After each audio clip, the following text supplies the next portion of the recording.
Social media is all about connecting and building a community, yet we've noticed something interesting on Kings Island's platforms. Hello, Kings Island fans. Don Helbig here, alongside Ryan Sir, for another episode of Tower Topics.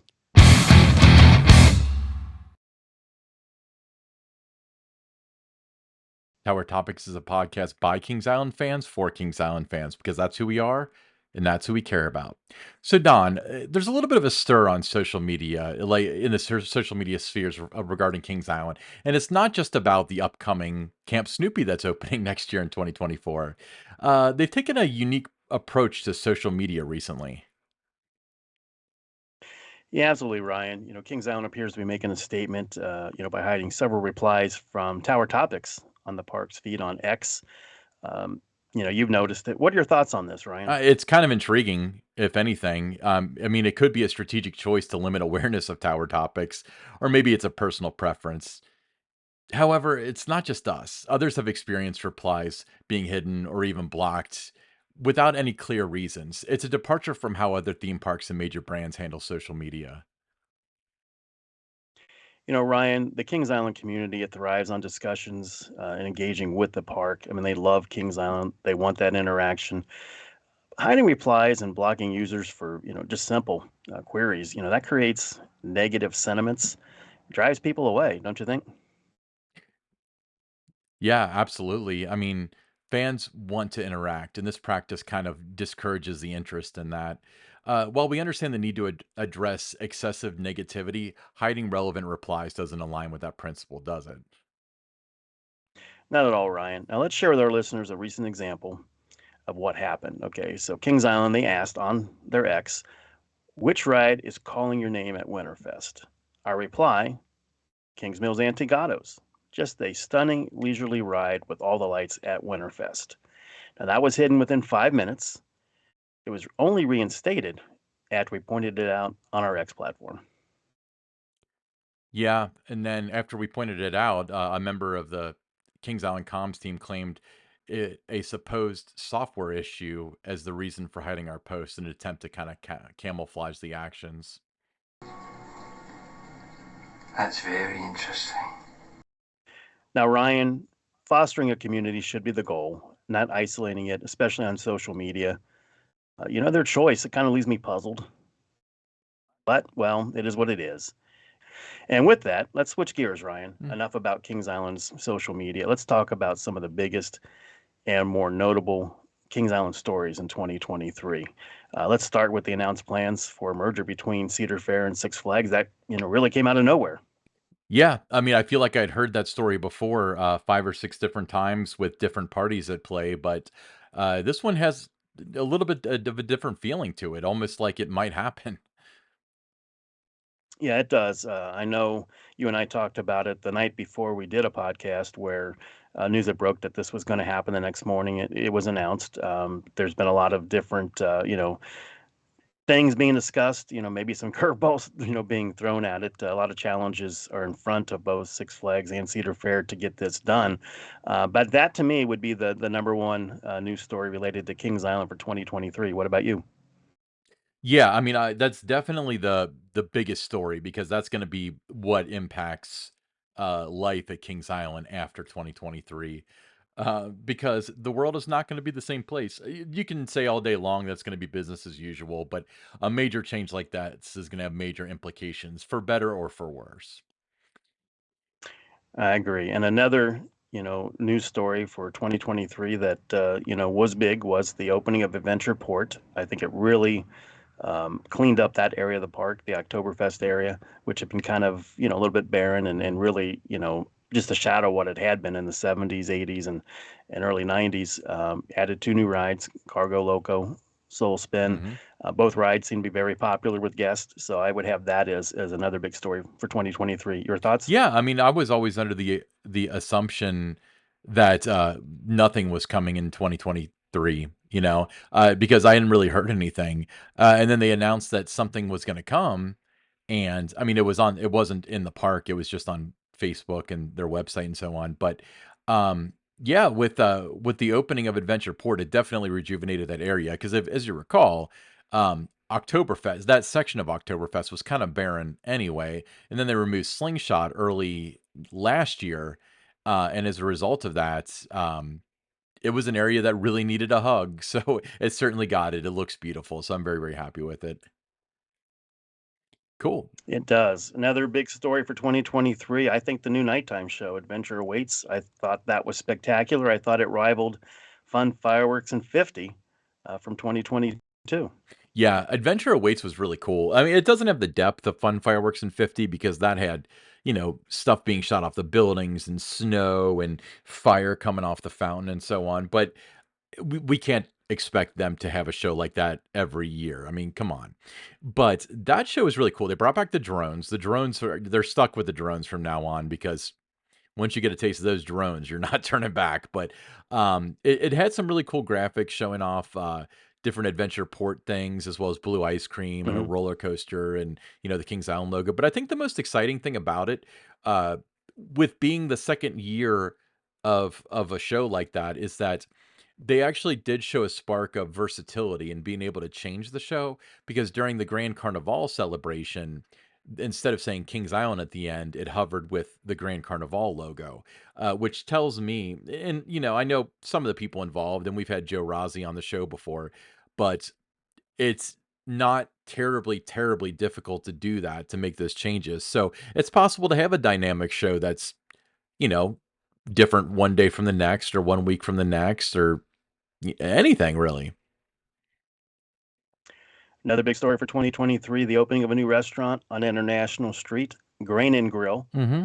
We had seen Grain and Grill open at another Cedar Fair Park, King's Dominion. That was really well received, a lot of excitement for that. What did you hear about Grain and Grill after it opened? So the thing about Grain and Grill, I was excited about it because I get really tired of park food very quickly. So it sounded Mhm. like there was some sort of shot at having some semblance of it being healthy, and it's lived up to that. Um, I feel like portions have always been the talk of the town there. They're very hit or miss, but they're very often on the low side. I think that with as it evolved, because they added and subtracted food items and stuff, but it definitely got better throughout the season. And as soon as they can finally make it so it doesn't have a reputation of, this is $22, but you don't get any food, it's going to be a real hit, but it's still growing pains, right? That's right. And, in closing out the top stories for 2023, there was an announcement in August, new capital for 2024, Camp Snoopy coming. What are your thoughts on the new kids area? I think it's incredible. I'm excited that they're working with Vekoma. The Vekoma family boomerang is a very popular model. In fact, there's three of them within 4 hours of us opening in the spring. You got ours, you got Good Gravy at Holiday World, and then you've got the one at the Nashville Zoo. So it's definitely going to be a foot in the door for Vekoma to re-enter the market, especially, if we're talking about Cedar Fair and Six Flags merging, they need to make a good impression. So if it's something that they know, it's tried and true, it goes in there and it goes well, it might be very lucrative for them.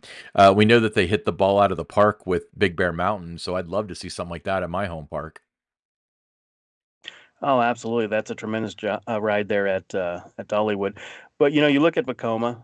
Number one, they make great hats. We know that. Yes, they do. But the ride, it's going to be a lot of fun for a lot of kids. It's going to be their first, I guess you could even say, big coaster for a lot of youngsters. And I think the play area. Let's not underestimate that. Very important for parents with their kids to have space for them to kind of roam around. Climb on some things. Parents, have a place to get some shade, relax a little bit. I think it's an outstanding addition, long overdue. Yeah, I completely agree. That area of Planet Snoopy was just disgusting. It was like, very quiet and very separated from the rest. And by disgusting, I don't mean dirty. By disgusting, I mean like just it doesn't live up to the rest of the area. Um, Right. but it felt very separated. In fact, Kings Island would close a lot of those rides at like 9 o'clock. this past season as part of the alleged budget cuts and stuff. But putting this ride back there is definitely it's going to breathe new life in the back part of Planet Snoopy, and it's reutilizing that venue that hasn't been really used that much in a while. It was a petting zoo for quite a while, but it's going to be really cool that they have like one of the play areas under there. I really do hope that it comes out looking like the concept art, because the concept art looks amazing. We talked about this before, but Knott's Berry Farm recently announced that they're adding something very similar. So maybe they got a 2-for-1 deal or something, but it sounds like it's Camp Snoopy all around at Cedar Fair. Well, if you look at how Adventure Port turned out, you look at King's Dominion, what they did a couple years ago with their new area. You look at Cedar Point with that whole new area that they did, on the boardwalk there. I think there's reason to be excited about what it's going to look like, and that it will, in fact, resemble closely to the renderings. Yeah, I think so too. And all three of those are really really cool. Jungle Expedition is pretty widely accepted as being the best themed area in any of the Cedar Fair parks. I don't know if you would necessarily throw Knott's in there, because Knott's is their own beast. I haven't been to Knott's, so No, but you got Carowinds with their new area. right, They yeah, did the a great job aeronautical there landing, too. correct. But Jungle Expedition is just awesome. Uh, the boardwalk is probably my favorite, just because as I'm aging and getting older, I enjoy the more relaxing aspects of places like Cedar Point and having that view of the beach and the lake and so on. And then No, Adventure, it's oh beautiful. yeah, absolutely. And then an Adventure Port was well beyond anything that I ever imagined it would be. The shrubbery is very good, like, so it's landscaped very well. There's tons of different like set pieces, and there's like a boat in the lake, which is just really cool. Like, I'm very happy with how it turned out. Some good new rides in there Yeah, too. very nice little touches that they had, and it also looks spectacular at Winterfest. I mean, it's much more vibrant and colorful, and get you into the spirit of the season more than it ever has in that area of the park. Yeah, I completely agree. All right. Well, let's take a listener question. This one's from Amusement Park Life. He asked, "Did either of you ever ride Scooby's Ghoster Coaster or Bavarian Beetle? I consider them to be the most forgotten former KI coasters." Valid question. Did you ever ride either of those, Don? I did rode both of them, Scooby's Ghoster Coaster, many times with my daughter. She loved it. One of her favorite rides. I've got three of the ride parts from the cars. I've got the bats, the hood that was on from three of the cars. So yeah, definitely a fan of that ride. Bavarian Beetle, that was the third roller coaster I ever rode. It was the racer, then the Scooby Doo coaster, that's still there today. Um, and then the Bavarian Beetle. So that was on my first visit to Kings Island, riding the Bavarian Beetle. A lot of fun. One of those rides that you would get off it and you'd want to get back in line and ride it again. Very popular for its time. What about you, Ryan? Did you ever get a chance to ride any of I know you didn't get to ride Bavarian Beetle because that was before your time, but what about Scooby's Ghoster Coaster? Yeah, Ghoster Coaster I did ride, and it was I can't remember if they had announced that they were removing it or if it was a strong rumor. But I rode it one of the last days of the season, or one of the last days that it was actually open. It was fine. It's one of those things where it's kind of lost in park history because it was just kind of unremarkable. Basically, it sat to, and it had an elevator lift, and this thing would go around the track. And if you're a guy, you would land directly where you don't want to land when you hit the brake run. Um, Very low capacity. It had a cool facade though. Like, it had a It did. It did. but And it was kind of cool watching the parent with the young child, flying through the air there on that course. So I mean, it was fun. yeah, it was one of those things where I don't think many people shed a very big tear when it left, because it was on to bigger and better things. Now let me ask you this, Don. Bavarian Beetle, was that similar in layout to like the Pepsi Python at Coney Island, or Yes. okay, that's what I always thought. So it's a Yeah. Zyklon. Very very similar to that. Okay. So it's your typical galaxy coaster. And Yes. that's why it's lost to history, because you trust me, if you've ridden one, you've ridden them all.